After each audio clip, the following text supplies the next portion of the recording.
अस्सलामु अलैकुम दोस्तों, कैसे हो? उम्मीद है कि सब खैरियत से होंगे।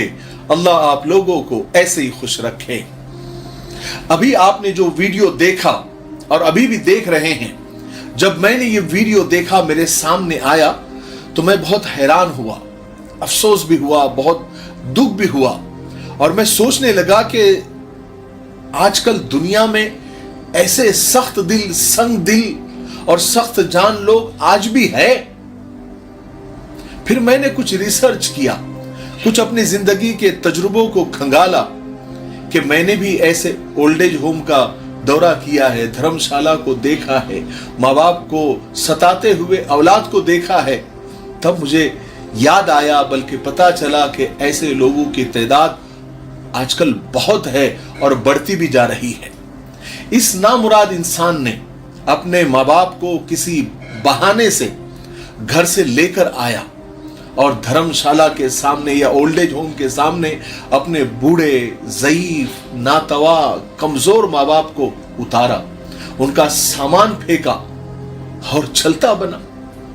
इतने कमजोर और उसका बाप इतना बूढ़ा जिसको बाइक से पैर निकालने नहीं हो रहा है। लेकिन ये सब देखकर उस नाफरमान बेटे का दिल नहीं पसीजा। वो उन्हें छोड़कर तो क्या, फेंक कर चला गया। हालांकि सब ऐसे नहीं होते, अच्छे लोगों से कभी दुनिया खाली नहीं होती। आज भी बहुत फरमाबरदार औलादें हैं जो अपने माँ बाप की खिदमत करती हैं। आज हमारे माँ बाप इस दुनिया में नहीं है, लेकिन हम मानते हैं कि जो कुछ भी है ये उन्हीं की दुआओं की बदौलत है। किसी ने बाप के लिए बड़ी अच्छी लाइनें कही है कि वो थे तालीम से महरूम मगर मुझको पढ़ाया, पसीना हद से बढ़कर मेरे खातिर बहाया। खड़ा रहता हूं लोगों में जो आज अपना सर उठाकर, मेरे बाप ने मुझे इस काबिल बनाया। किसी ने मां के बारे में भी बड़ी अच्छी लाइन कही है कि मां की दुआ कभी खाली नहीं जाती और उसकी बद्दुआ कभी टाली नहीं जाती। बर्तन मांज कर भी मां 3-4 बच्चों को पाल लेती है, मगर 3-4 बच्चों से एक मां पाली नहीं जाती। याद रखो, मां बाप एक ऐसा रिश्ता है जिसकी कमी कोई पूरी नहीं कर सकता। जिसे मां बाप की बात समझ में नहीं आती, उसे जमाना अच्छी तरीके से समझा देता है।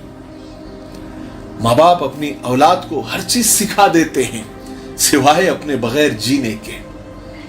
बाप का हाथ पकड़कर रखें तो जिंदगी में किसी के पैर पकड़ने की जरूरत नहीं पड़ेगी। अरे बाप अपने हाथ में जलते हुए अंगारे तो देख सकता है, लेकिन अपनी औलाद की आंखों में आंसू नहीं देख सकता। बाप चाहे कितना ही बूढ़ा क्यों ना हो जाए, लेकिन घर का सबसे मजबूत सुतून होता है।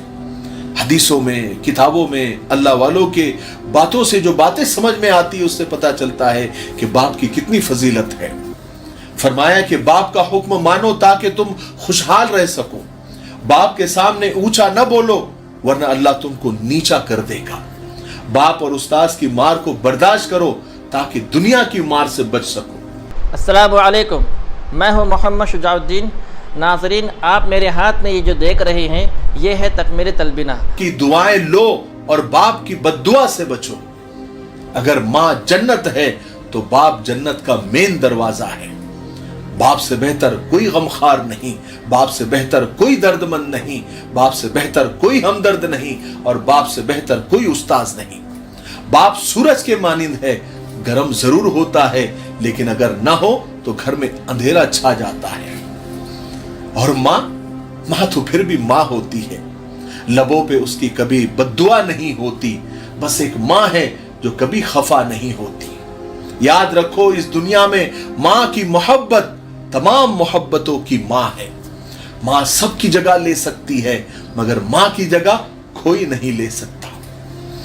हजरत अली रजी अल्लाह अन्हु फरमाते हैं कि जब तक तुम्हारी मां की होठों पर तुम्हारे लिए दुआएं निकल रही है, तुम दुनिया के अमीर तरीन इंसान हो। इसलिए मेरे प्यारों भाइयों और बहनों, माँ बाप की कद्र करो, माँ बाप की इज्जत करो, एहतराम करो, उनकी खिदमत करो, उनकी सेवा करो, क्योंकि उन्हीं के कदमों के नीचे दुनिया और आखिरत की कामयाबी है। अगर वो इस दुनिया से चले गए हैं तो उनके लिए दुआएं करो, उनके लिए इसाले सवाब करो। ठीक है, मुझे उम्मीद है कि इस एक छोटी सी वीडियो क्लिप के जरिए हम कोशिश करते हैं कि वो क्लिप बताकर आपको उसी बहाने से जो टॉपिक है वो समझाने की हम कोशिश करें। मुझे उम्मीद है कि आपको आज की वीडियो पसंद आई होगी। तब तक मेरे लिए, पूरी उम्मत के लिए, पूरी इंसानियत, पूरी मानवता के लिए और हमारे प्यारे मुल्क भारत के लिए और यहाँ की अमन शांति, तरक्की, उन्नति के लिए खूब दुआएं करते रहें। अस्सलाम वालेकुम व रहमतुल्लाहि व बरकातहू।